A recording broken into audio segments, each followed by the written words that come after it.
R1 minus 1/R2ను ఉత్పాదించడం. అయితే మనం ఏదైనా ఒక కటకాన్ని తీసుకుందాం, దాని యొక్క వక్రతా వ్యాసార్థాలు R1 R2 అని అనుకుందాం. ఆ కటకాన్ని మనము Na అనే వక్రీభవన గుణకం ఉంటే ఒక యానకంలో ఉంచినాము అనుకుందాం. అలా ఒక కటకాన్ని తీసుకొని ఒక Na అనే వక్రీభవన గుణకం ఉన్న ఒక యానకంలో ఉంచినాము. ఈ కటకం యొక్క వక్రీభవన గుణకం Nb అయినప్పుడు ఈ కటక తయారీ సూత్రాన్ని మనం ఉత్పాదించాలి. ఈ సూత్రము 1/f, ఇక్కడ f అంటే ఏంటి అంటే ఈ కటకం యొక్క నాభ్యంతరము, R1 కటకం యొక్క వక్రతా వ్యాసార్థం, ఒక వక్రతా వ్యాసార్థం, R2 అనేది కటకం యొక్క రెండవ వక్రతా వ్యాసార్థం, n అనేది ఏంటి అని అంటే పరమ వక్రీభవన గుణకం. అయితే ఇక్కడ ఈ సూత్రాన్ని మనం ఒక కటకానికి సంబంధించి ఏ విధంగా ఉత్పాదించాలి అనేది మనం ఇప్పుడు చూద్దాం. అయితే ఇప్పుడు ఇక్కడ ఒక కటకాన్ని, అతి పలుచని కటకాన్ని మనం తీసుకున్నాం. ఆ కటకం యొక్క వక్రీభవన గుణకం ఏమనుకుంటున్నాం? Nb అని అనుకుంటున్నాం. ఈ కటకాన్ని Na అనే వక్రీభవన గుణకం ఉన్న ఒక యానకంలో ఉంచాము అని అనుకుంటాం. ఇప్పుడు ఈ కటకం యొక్క ప్రధానాక్షం పైన O అనే ఒక బిందు రూప వస్తువును ఉంచాము అని అనుకుంటాం. ఇప్పుడు ఈ బిందు రూప వస్తువు నుండి ప్రయాణించే కాంతి కిరణం, బిందు రూప వస్తువు నుండి ప్రయాణించే కాంతి కిరణము మొదటి వక్రతా వ్యాసార్థం R1 ఈ తలంపై A అనే బిందువు వద్ద పతనం చెందింది అని అనుకుంటాం. పతనం చెందిన తర్వాత ఆ కాంతి కిరణము ఈ కటకం యొక్క మొదటి వక్రతలంపై పడి ఆ కాంతి కిరణము ఈ కటకం గుండా ప్రయాణించి ప్రధానాక్షం వైపు అది ప్రధానాక్షంపై ఒక బిందు వద్ద కేంద్రీకరించబడడం జరుగుతుంది. అయితే దీని కొరకు మనం మొదటగా ఏమనుకుందాం అంటే కటకానికి రెండు వక్రతలాలు ఉన్నప్పుడు ఒకటి కుంభాకార తలము, ఇంకొకటి పుటాకార తలము. అయితే మొట్టమొదటి సందర్భంలో మనం ఏం చేద్దామని అంటే ఈ బిందు రూప వస్తువు నుండి బయలుదేరిన కాంతి కిరణము A అనే బిందు వద్ద కుంభాకార వక్రతలంపై పడింది. R1 వక్రతా వ్యాసార్థం ఉండే తలంపై పడి వక్రీభవనం చెంది అది రెండవ తలం వద్ద వక్రీభవనం చెందకుండా, అంటే మనం ఇక్కడ ఈ పుటాకార తలం లేదని భావిస్తున్నాం. లేదని భావించి ఇటువైపు ఈ రెండవ తలం పైన వక్రీభవనం చెందకుండా అది ఏ దగ్గర పతనమైన కాంతి కిరణం ఇలా వక్రీభవనం చెంది అది ఆ వక్రీభవన కాంతి కిరణం ఈ మార్గంలో ప్రయాణించింది అనుకుందాం. ప్రయాణించి ప్రధానాక్షం పైన Q అనే బిందువు వద్ద పడింది అని మనం అనుకుందాం. ఇప్పుడు O అనే బిందువు నుండి బయలుదేరిన కాంతి కిరణము ఈ ప్రధానాక్షం వెంట బయలుదేరిన కాంతి కిరణము ఎటువంటి వక్రీభవనం చెందకుండా ఇలాగే ముందుకు పోతుంది. ఈ రెండు వక్రీభవన కిరణాలు ఈ బిందు వద్ద ఖండించుకున్నాయి. అప్పుడు O అనే వస్తువుకు సంబంధించిన ప్రతిబింబము ఏమవుతుందంటే Q అని అనుకుందాం. అప్పుడు O అనే వస్తువు యొక్క ప్రతిబింబము Q అవుతుంది. ఇప్పుడు దీనికి సంబంధించి వక్రతలాలకు సంబంధించిన వక్రీభవన సూత్రాన్ని మనం ఇక్కడ అప్లై చేద్దాం. అయితే ఇప్పుడు మొట్టమొదట వస్తువు ఈ కటకాన్ని దాని చుట్టూ ఉన్న యానకం యొక్క వక్రీభవన గుణకం Na. అయితే పతన కిరణము ఏ యానకం గుండా ప్రయాణిస్తుందో దాన్ని మనం మొదటి యానకంగా తీసుకుంటాం. కాబట్టి N1 Na అని తీసుకుందాం. పతన కిరణం ప్రయాణించే యానకం. ఇప్పుడు వక్రీభవన కిరణం ప్రయాణించే యానకం ఏంటి అని అంటే కటక పదార్థం. ఆ కటక పదార్థం యొక్క వక్రీభవన గుణకం N2 ఏమనుకుంటున్నాం అంటే Nb అని అనుకుంటున్నాం. ఇప్పుడు ఈ వక్రతలాలకు సంబంధించిన వక్రీభవన గుణకం ఏ తలంపై పడింది? అది ఈ వక్రతలాలకు సంబంధించింది R అనే తలం పైన, R1 అనే తలం పైన పడింది. R1 అనే తలంపై పడింది. R ఏమవుతుంది అని అంటే అది R1 అవుతుంది. ఇప్పుడు వక్రతలాలకు సంబంధించిన వక్రీభవన సూత్రాన్ని మనం రాద్దాం. వక్రతలాలకు సంబంధించిన వక్రీభవన సూత్రము N2/V minus n1 by u is equal to n2 minus n1 by r. దీన్ని మనం ఏమంటామంటే వక్రతలాలకు సంబంధించిన వక్రీభవన సూత్రము అని అంటాం. అయితే ఇప్పుడు ఈ విలువలను మనం ఈ సమీకరణంలో ప్రతిక్షేపిద్దాం. ఇప్పుడు n2 అంటే ఏంటి? nb. అలాగే బై v అనేది ఏముంది ఇక్కడ అంటే ప్రతిబింబం ఎక్కడ ఏర్పడింది? q అనే చోట ఏర్పడింది. o అనే వస్తువు యొక్క ప్రతిబింబము q అనే చోట ఏర్పడింది. కాబట్టి ఈ కటకం యొక్క దృక్కేంద్రం నుండి ఈ q కు మధ్య ఉండే దూరం ఏంది? ఇది x. కాబట్టి ఈ మొదటి సందర్భానికి సంబంధించి ప్రతిబింబ దూరం ఏమవుతుంది అంటే x అవుతుంది. కాబట్టి v అనేది ఏమవుతుంది అంటే x అవుతుంది. ఇక్కడ వస్తు దూరము ఏమవుతుంది అని అంటే u అవుతుంది. ఇది వస్తు దూరం. p నుండి వస్తువుకు ఉండే దూరం u. ఇప్పుడు n2 by v that is v is equal to x minus n1. n1 అంటే ఏమవుతుంది? na by u is equal to n2 అంటే nb అవుతుంది మైనస్ n1 అంటే na బై r. r అంటే ఏంటది? r1. అయితే ఈ r మనం ఎలా తీసుకుంటాము అని అంటే ఈ గోళం యొక్క వక్రతా వ్యాసార్థం ఇలా ఉంటుంది.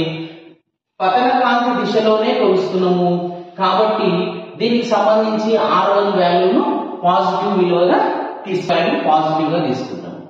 అలాగే వస్తు దూరము అనేది ఎలా కొలుస్తామంటే పతన కాంతికి వ్యతిరేక దిశలో ఉంది కాబట్టి ఈ విలువను దేనిగా తీసుకుంటామనంటే ఈ వస్తు దూరము u ను నెగిటివ్ గా తీసుకుంటాం. కాబట్టి వస్తు దూరము u అనేది ఏమవుతుంది? నెగిటివ్ అవుతుంది. కాబట్టి ఈ సమీకరణం నుండి ఏమొస్తుంది మనకంటే nb by x minus into minus plus na by u is equal to nb minus na by r1 అవుతుంది. ఇప్పుడు ఇది ఈక్వేషన్ నంబర్ 1 అని అనుకుందాం. ఇప్పుడు కాంతి కిరణము O నుండి బయలుదేరిన కాంతి కిరణము A అనే A అనే బిందువు వద్ద పడింది. R1 వక్రతా వ్యాసార్థం ఉండే తలంపై పడింది. ఇప్పుడు మనం ఏం తీసుకుందాం అనంటే ఈ కాంతి కిరణము ఈ కటకం యొక్క రెండవ పుటాకార తలం పైన వచ్చి వక్రీభవనం చెందుతుంది అని అనుకుందాం. ఇలా నేరుగా కాకుండా ఈ రెండవ పుటాకార తలంపై కాకుండా ఈ తలం లేదు అని మనం మొదటి సందర్భంలో భావించాము. ఇప్పుడు ఈ పుటాకార తలం ఉందని మనం ఇప్పుడు అనుకుందాం. ఇప్పుడు ఈ పుటాకార తలం ఉందని అనుకున్నప్పుడు దీనికి సంబంధించి ఇది ఏమవుతుంది అని అంటే పతన కిరణం అవుతుంది. ఇది పతన కిరణం అవుతుంది. కాబట్టి పతన కిరణము ప్రయాణించే యానకం ఏమవుతుంది అని అంటే అప్పుడు ఈ విలువ nb అనే విలువ మొదటి యానకంగా తీసుకోవాలి. దీనికి సంబంధించిన వక్రీభవన కిరణం ఏదవుతుంది? ఇది వక్రీభవన కిరణం అవుతుంది. అప్పుడు యానకం ఏమవుతుంది? యానకం యొక్క వక్రీభవన గుణకం Na అవుతుంది.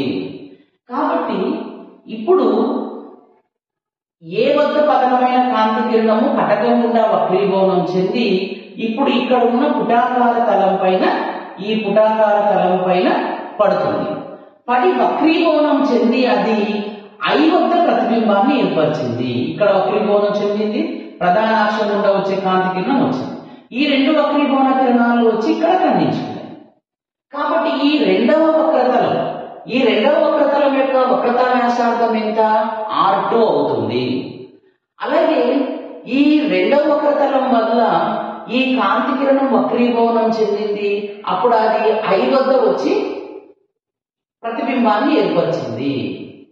అయితే I వద్ద ప్రతిబింబం ఏర్పరిచినప్పుడు ఈ కటకం యొక్క దృక్కేంద్రం నుండి ఈ ప్రతిబింబానికి ఉండే దూరం ఎంత అంటే v అని మనం అనుకుందాం. ఇప్పుడు ఈ పుటాకార తలానికి సంబంధించి ప్రతిబింబం I అనే ప్రతిబింబము ఇక్కడ ఏర్పడినప్పుడు వస్తువుగా ఏది పనిచేస్తుంది అని అంటే Q అనేది ఈ రెండవ తలానికి వస్తువుగా పనిచేస్తుంది. కాబట్టి మనము వస్తు దూరాన్ని ఏం తీసుకోవాలి అని అంటే ఇక్కడ ఎక్స్ గా తీసుకోవాలి. అంటే ఇక్కడ పుటాకార తలానికి సంబంధించి ఇక్కడ R2 వక్రతా వ్యాసార్థం ఉన్న పుటాకార తలానికి సంబంధించి ప్రతిబింబం I వద్ద ఏర్పడినప్పుడు ఈ I అనే ప్రతిబింబము ఏర్పడడానికి కారణమైన వస్తువు ఎక్కడ ఉంది అంటే Q వద్ద ఉంది. Q అనేది ఈ రెండవ తలానికి వస్తువుగా పనిచేస్తుంది. కాబట్టి P నుండి Q కి మధ్య ఉండే దూరం ఈ x ను మనం వస్తు దూరంగా తీసుకుంటాము. కాబట్టి ఈ పతన కాంతి దిశలోనే కొలుస్తున్న వస్తు దూరాన్ని కూడా కటక దుఃఖేంద్రం నుండి కాబట్టి u ను ప్లస్ గా తీసుకుంటాము. అలాగే v ను కూడా పతన కాంతి దిశలోనే కొలుస్తున్నాము కాబట్టి ప్రతిబింబ దూరాన్ని కూడా పాజిటివ్ గానే తీసుకుంటాము. కానీ వక్రతా వ్యాసార్థాన్ని ఎలా కొలుస్తాము అని అంటే ఈ వక్రతా వ్యాసార్థం ఈ గోళం ఇటువైపు ఉన్నప్పుడు అప్పుడు దీనికి ఈ పతన కాంతికి వ్యతిరేక దిశలో కొలుస్తాం కాబట్టి ఆ వక్రతా వ్యాసార్థాన్ని నెగిటివ్ గా తీసుకుంటాము. కాబట్టి r -r2 గా తీసుకుంటాము. ఇప్పుడు పతన కాంతి ప్రయాణించే యానకాన్ని మనం ఏం తీసుకోవాలని చెప్పినాము, మొదటి యానకంగా తీసుకోవాలి. కాబట్టి ఇక్కడ n1 గా దేన్ని తీసుకుంటాము అంటే గాజు యొక్క వక్రీభవన గుణకాన్ని తీసుకోవాలి. వక్రీభవన కిరణం ప్రయాణించే యానకం యొక్క వక్రీభవన గుణకాన్ని రెండవ యానకంగా తీసుకోవాలి. అప్పుడు అది Na అవుతుంది. కాబట్టి మనము ఈ రెండవ సందర్భానికి సంబంధించి మనం చూస్తే వస్తు దూరం ఏమో +x అవుతుంది, అలాగే ప్రతిబింబ దూరము +v అవుతుంది. ఈ రెండవ తలానికి సంబంధించిన వక్రతా వ్యాసార్థం -r2 అవుతుంది. మొదటి వక్రీభవన గుణకం NB అవుతుంది. అంటే కటకం యొక్క వక్రీభవన గుణకం మొదటి వక్రీభవన గుణకాన్ని అవుతుంది. N2 అనేది యానకము యొక్క వక్రీభవన గుణకం అవుతుంది. అంటే మనము పరిసర యానకం యొక్క వక్రీభవన గుణకం N2 అవుతుంది. ఇప్పుడు ఈ విలువలన్నింటినీ మనము కటకానికి సంబంధించిన వక్రతలాలకు సంబంధించిన వక్రీభవన సూత్రంలో ప్రతిక్షేపించాలి. అప్పుడు N2 ఏమవుతుంది అని అంటే N2 వాల్యూ Na బై ప్రతిబింబ దూరము V మైనస్ N1 ఏమవుతుంది NB బై U వస్తు దూరం ఏమవుతుంది x అవుతుంది is equal to N2 Na అవుతుంది మైనస్ N1 NB అవుతుంది. వక్రతా వ్యాసార్థం -r2 అవుతుంది. ఇప్పుడు ఈ మైనస్ ఉంది కాబట్టి న్యూమరేటర్ డినామినేటర్ మైనస్ తో మల్టిప్లై ఈ మైనస్ పైనతో మల్టిప్లై చేస్తే ఇది -Na అవుతుంది +NB అవుతుంది. ఈ మైనస్ తో మల్టిప్లై చేసుకుంటే కాబట్టి దీన్ని ఎలా రాసుకోవచ్చు NB -Na బై R2 అని రాసుకోవచ్చు. So that employees Na by V minus NB by x is equal to NB minus Na by R2 అవుతుంది. ఇది ఈక్వేషన్ నంబర్ 2. ఇప్పుడు మనం ఈ రెండు ఈక్వేషన్స్ ను యాడ్ చేద్దాం. రెండు ఈక్వేషన్స్ ని యాడ్ చేసినప్పుడు 1, 2లను కలుపగా అట్లా కలిపినప్పుడు LHS సైడ్ కలపాలి, RHS సైడ్ కలపాలి, యాడ్ చేయాలి. సో LHS ఏముంది NB by x plus Na by U plus ఇక్కడ Na by V minus NB by x is equal to ఇక్కడ ఏమవుతుంది NB minus Na by R1 plus ఇది NB minus Na by R. ఇప్పుడు ఇక్కడ మనం observe చేస్తే N B by X, N B by X, ఇక్కడ plus N B by X ఉంది, ఇక్కడ మైనస్ ఎన్బి బై ఎక్స్ ఉంది. ఈ రెండు క్యాన్సిల్ అవుతాయి. ఇప్పుడు మనం ఈ రెండిట్లో అబ్జర్వ్ చేస్తే ఎన్ఏ బై యు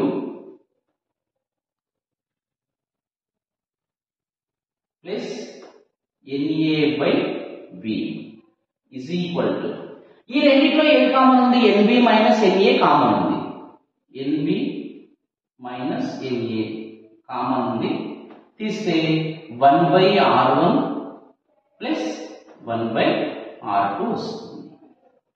ఇప్పుడు ఈ రెండిట్లో కామన్ ఏముంది? ఎన్ఏ కామన్ ఉంది. ఎన్ఏ కామన్ తీస్తే 1/U plus 1/B is equal to N B minus N A into 1/R1 plus 1/R2. ఇప్పుడు ఈ ఎన్ఏ ఇక్కడ రైట్ సైడ్ తీసుకెళ్తే డివైడెడ్ బై అవుతుంది. కాబట్టి ఇక్కడ ఉన్న వాల్యూని ఇక్కడ రైట్ సైడ్ తీసుకెళ్తే, లేకపోతే టూ సైడ్స్ ఎన్ఏతో డివైడ్ చేద్దాం. టూ సైడ్స్ ఎన్ఏతో డివైడ్ చేస్తే అప్పుడు ఏమవుతుంది అని అంటే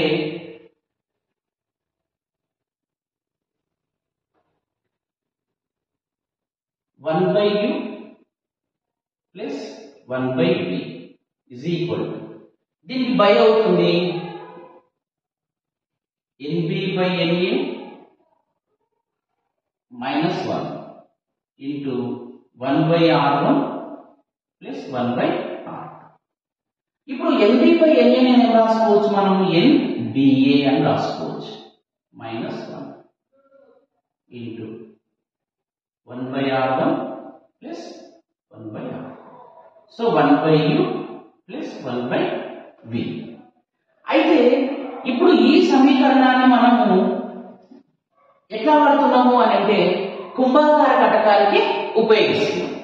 కుంభాకార కటకానికి మనం ఉపయోగించేటప్పుడు సంజ్ఞా సాంప్రదాయ నియమాలను ఉపయోగిస్తాం. సంజ్ఞా సాంప్రదాయ నియమాలను ఉపయోగించేటప్పుడు వస్తు దూరం ఏమవుతుంది అని అంటే నెగిటివ్ అవుతుంది. కాబట్టి యు విలువని ఏం తీసుకుంటాము? మైనస్ గా తీసుకుంటాము. అలాగే ఇక్కడ ఉండే R2 విలువని ఏం తీసుకుంటాం అంటే మైనస్ గా తీసుకుంటాం. కాబట్టి కుంభాకార కటకానికి సంబంధించి కుంభాకార కటకానికి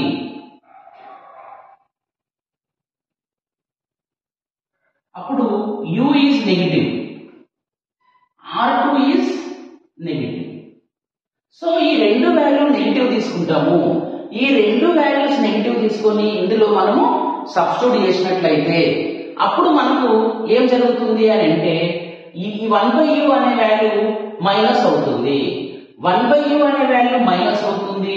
minus 1/U plus 1/B is equal to NBA minus 1 into 1/R1 minus 1/R2. That implies 1/B minus 1/U is equal to NBA minus 1 into 1/R1 minus 1/R2. అయితే ఇప్పుడు మనం ఇక్కడ ఈ సమీకరణంలో 1/B minus 1/U is equal to NBA minus 1 into 1/R1 minus 1/R2 అని రాస్తాం. అయితే మనకు కటక సూత్రం ప్రకారం ఏముంది అని అంటే కటక సూత్రం ప్రకారము 1/B minus 1/U is equal to F, ఆ కటకం యొక్క నాభ్యంతరము. ఇక్కడ NBA ను ఏమంటాము అని అంటే సాపేక్ష వక్రీభవన గుణకము అని అంటాం. అయితే ఇక్కడ కటకం చుట్టూ ఉన్న యానకం గాలి అయినప్పుడు ఈ సాపేక్ష వక్రీభవన గుణకాన్ని మనము NBA బదులుగా N అని రాయవచ్చు. ఒకవేళ ఈ చుట్టూ ఉండే యానకం గాలి అయినప్పుడు అప్పుడు NBA వాల్యూ ఏమవుతుంది అని అంటే N అవుతుంది. అలాగే 1/B మైనస్ 1/U వాల్యూ ఏమవుతుంది? కటక సూత్రం ప్రకారం 1/F అవుతుంది. NBA బదులు మనం ఏం రాస్తాము? N రాస్తాము. Minus 1 into 1/R1 minus 1/R2. దీనిని మనం ఏమంటాము అని అంటే కటకానికి సంబంధించిన కటక తయారీ సూత్రం అంటాం. ఈ కటక తయారీ సూత్రంలో n-1 into 1/r1 minus 1/r2 అని రాస్తాము. అయితే ఈ సమీకరణాన్ని వాడేటప్పుడు కూడా మనము సంజ్ఞా సాంప్రదాయ నియమాలను ఉపయోగించాలి. అప్పుడు ఈ కటక తయారీ సూత్రం ప్రకారం మనము ఇది పుటాకార కటకానికి వర్తిస్తుంది, కుంభాకార కటకానికి వర్తిస్తుంది, ఏ కటకానికైనా వర్తిస్తుంది.